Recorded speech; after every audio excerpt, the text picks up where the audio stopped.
Hello friends, स्वागत है आपका मेरे यूट्यूब चैनल मार्केट ज्ञान में। आज के इस वीडियो में बात करने वाले हैं यस बैंक के साथ साथ यहाँ पर ओवरऑल मार्केट पर बहुत बड़ी अपडेट आई है।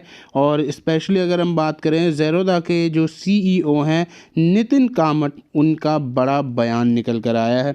आइए इस वीडियो में जानेंगे कि आखिर यहाँ से परसों जब मार्केट ओपन होगा क्या कुछ कहानी रह सकती है, क्या सेम कहानी जो अभी तक आई है वही रिपीट होगी या कुछ चेंजेस हो सकते हैं। चैनल को सब्सक्राइब कर लीजिए, वीडियो को एक लाइक जरूर कर दीजिएगा। अभी तक अगर हम यहाँ पर देखें तो लगभग 92 लाख यानी कि 92 लाख जो टोटल अमाउंट है वो ख़त्म हो चुका है।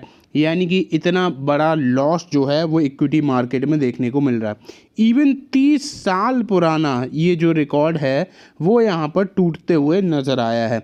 यानी कि ये जो पिछले 5 महीने से कॉन्टिन्यूसली गिरावट का दौर जारी है, ऐसा 30 साल पहले हुआ था और अब यहाँ पर एक बारी आपको दोबारा देखने को मिला है।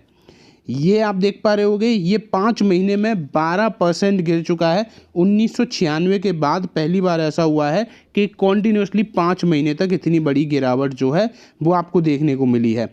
इवन अगर हम यहाँ पर देखें तो 26 सितंबर 2024 से लगभग 25 लाख करोड़ रुपए कम हो चुके हैं, जबकि इंडेक्स का जो मार्केट वैल्यूएशन है वो लगभग 171 लाख करोड़ रुपए के हाई लेवल पर पहुंच गया था। और यहाँ से आपको रीज़न भी समझ में आ गया होगा, क्योंकि जब उस टाइम पर मार्केट भाग भी रहा था तब भी हम लोग जो आपको वीडियोस दे रहे थे उसमें कॉन्टिन्यूसली मैं तो आपको स्पेशली बोल ही रहा था कि मार्केट जो बढ़ रहा है, प्रॉफिट बुकिंग का बहुत बढ़िया चांस है।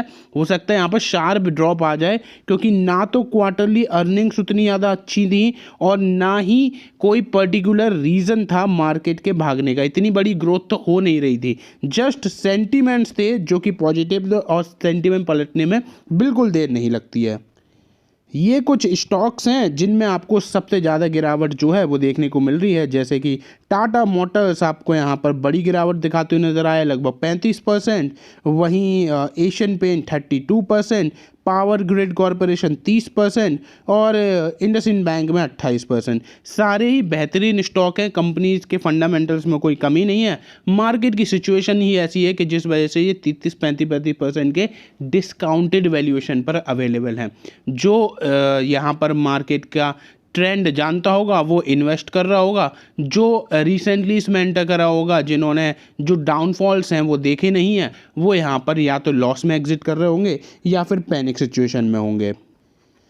रीजंस क्या हैं? तो रीजंस बेसिकली आप सभी को पता ही है। एफआईआईज कॉन्टीन्यूसली बिकवाली कर रहे हैं पिछले 5 महीने से। यहाँ पर बहुत बड़ा अमाउंट निकाला गया है, पूरा का पूरा शिफ्ट किया गया है, चाइना की तरफ ही मेनली गया है। साथ के साथ अमेरिका बॉन्ड पर यहाँ पर जो इनकम है वो बढ़ चुकी है, यानी कि इंटरेस्ट जो है वो इनके बढ़ गए हैं रेट कट की वजह से, तो डेफिनेटली वहाँ पर भी शिफ्ट हुआ है पैसा। रुपए में भारी गिरावट आई है, Q3 के अर्निंग्स अच्छी आई नहीं, और इंडियन इक्विटी मार्केट के वैल्यूएशन ओवर हायर साइड पर चल रहे थे, जिसकी वजह से अब जब ये चीज़ें नॉर्मल जा रही हैं तो ये बड़ी गिरावट का रूप लेते हुए नज़र आ रही है। एक चीज़ और बता देता हूँ, अगर हम हिस्ट्री देखते हैं तो जो मार्च का महीना होता है उसमें मोस्टली जो इक्विटी मार्केट होता है वो पॉजिटिव क्लोजिंग देते हुए नज़र आता है। और इसके पीछे का एक रीज़न भी है, ये है कि यहाँ पर फाइनेंशियल ईयर क्लोजिंग होती है, कंपनी ज़्यादा से ज़्यादा ट्राई करते हैं कि इन्वेस्टमेंट आए और मोस्टली जब क्लोजिंग हो तो वो गुड फेस पर हो। तो इसी वजह से यहाँ पर जो है ट्राई किया जाता है कि मार्च में बेहतरीन सिनेरियो बने, और इस वजह से यहाँ पर मार्केट में तेज़ी भी बनती है। लेकिन इस बार के हालत थोड़े से अलग नज़र आ रहे हैं। एक्सपर्ट का यहाँ पर क्या मानना है, जिसमें जियोजीत फाइनेंशियल सर्विसेज के जो एनालिस्ट हैं बीके विजय कुमार, इन्होंने कहा है कि मार्च में बेहतर मैक्रो न्यूज़ फ्लो और एफआईआईज की धीमी बिक्री के कारण भारतीय बाजार में सुधार देखने को मिल सकता है। जो एफआईआईज कॉन्टिन्यूसली बड़े लेवल पर बिकवाली कर रहे थे वो हो सकता है थोड़ा सा कम करें। क्योंकि लार्ज कैप वैल्यूएशन अब नॉर्मल हो चुका है, इसलिए एफआईआई की ओर से पिछले कुछ महीनों के दौरान जो बहुत एग्रेसिव तरीके से सेलिंग हो रही थी वो अब नहीं होगी, ऐसी संभावनाएं नज़र आ रही है। इस वजह से भी यहाँ पर चांसेस हैं कि मार्च का महीना पिछले कुछ महीनों से बेटर होते हुए नज़र आ जाए। तो ये तो मैंने आपको बहुत ही जल्दी सारी की सारी डिटेल बता दी। अब मैं आपको यहाँ पर एक न्यूज़ पर लेकर चलता हूँ जिसमें ज़ेरोधा के सीईओ नितिन कामत का बयान निकल कर आ रहा है। इन्होंने बोला कि नहीं पता बाजार यहाँ से कहाँ जाएगा, ऐसे ही चलती रही गिरावट तो 40,000 करोड़ का भी नहीं होगा एसटीटी कलेक्शन। यानी कि देखो, इन्होंने तो डायरेक्टली बोल दिया कि भाई हमें यहाँ पर कुछ भी समझ में आ नहीं रहा है, मार्केट की हालत जो है वो प्रेडिक्टेबल है नहीं, पता नहीं लगाया जा सकता किस डायरेक्शन में जाएगी। और अगर ऐसा ही सिनेरियो चलता रहा तो जो एसटीटी है, स्टैट्यूटरी ट्रांजैक्शन टैक्स जो होता है, वो 40,000 करोड़ का भी कलेक्शन नहीं हो पाएगा उससे। ब्रोकर की गतिविधि में 30% से अधिक की गिरावट आई है।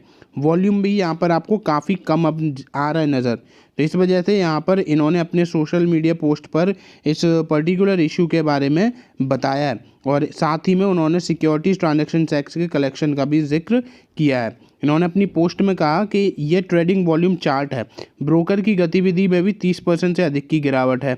हमने 15 साल पहले कारोबार शुरू किया था, तब से लेकर अब तक टू मार्केट जो सर्कुलर है उसके साथ हम पहली बार बिजनेस में गिरावट देख रहे हैं।